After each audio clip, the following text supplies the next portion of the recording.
Hey guys, welcome back once again. Advice for today's.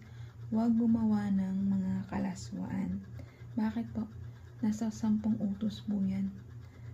Huwag kang makikipag-apig, huwag kang manloloko, huwag kang mananakit ng kapwa mo, huwag kang yun nga, yung gumawa ng mga hindi mabuti sa sarili mo. Kasi kapag gumagawa ka ng mga kalaswaan, lalo na sa social media, pinapakita mo yung mga part ng katawan mo, hindi mo naman dapat ipakita. Hindi po kasi maganda yung sa mata ng Diyos Amay. Yung nagpapakita tayo ng mga malalaswang gawa sa social media. Bakit po? Para makahawak ko tayo ng million views? Hindi po doon kalugod-lugod sa mata ng Diyos yung pagpapakita natin mga hubot-hubad nating katawan dito sa social media para lang magpapansin, para makahakot ng maraming views.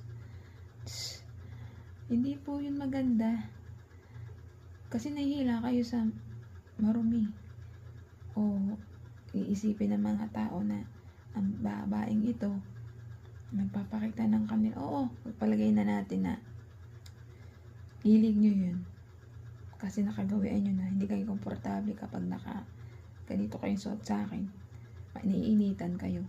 Pwede kayo magsuot sa loob ng bahay nyo, pero pag lalabas kayo, konting consideration naman ng pagrespeto sa sarili nyo. Pwede kayo magpa-sexy sa loob ng bahay nyo, walang maraming taong nakakakita. Oo, malaya kayo dahil bahay nyo yun dahil wala namang gano'n nakakita pero pag lalabas na kayo at maraming nakakakitang tao, ay respeto sa sarili nyo. Kasi hindi nyo na po minamahal sa sarili nyo, binabastos nyo na po. Lalo na nagpo-post pa ako kayo sa social media. Hindi po ako perfecto, gawain ko po yan dati. Pero ngayon nabago na po ako. Hindi ko na po yung ginagawa. Oo, hindi ako perfectong tao. Pero pag nakikita naman po natin na ganito, baguhin po natin yung sarili natin, magkaroon po tayo ng respeto. Ako dati wala rin po ako respeto sa sarili ko Pero hindi ko pong binago yun. Dahil lang po nakikita ko hindi po tama po yung ginagawa ko.